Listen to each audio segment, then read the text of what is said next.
Ito ang GMA Regional TV News. Oras na para sa maiinit na balita ng GMA Regional TV mula sa Luzon. Kasama si Chris Zuniga.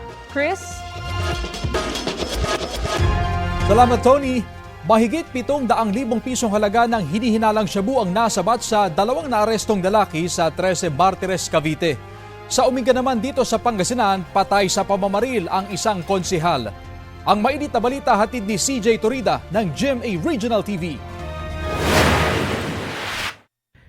Hindi na nakauwi ng buhay ang konsehal ng Umingan, Pangasinan na si Ponciano Onya matapos barilin ng riding in tandem.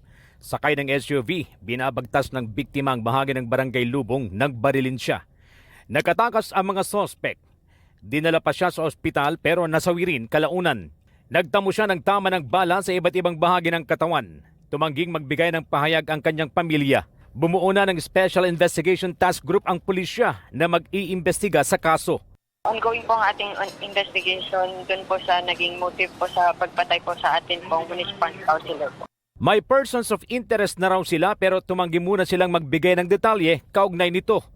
Nagpabot na ng pakikiramay ang alkalde ng bayan sa naulilang pamilya. Handa rin daw ang LGU na magbigay ng pabuya sa sino mang makapagbibigay ng impormasyon tungkol sa mga sospek. Ligtas naman ang dalawang kasama ni Onya nang mangyari ang krimen. Magapal na usok ang sumalubong sa mga motorista sa bahagi ng North Luzon Expressway na malapit sa Pulilan, Bulacan nitong Sabado ng umaga.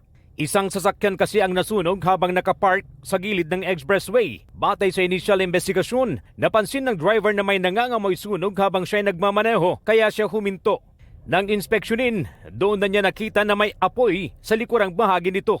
Agad na rumisponde ang emergency teams ng NLEX at Bureau of Fire Protection para maapula ang apoy at mahatak ang sasakyan. Iniimbestigahan na ang insidente.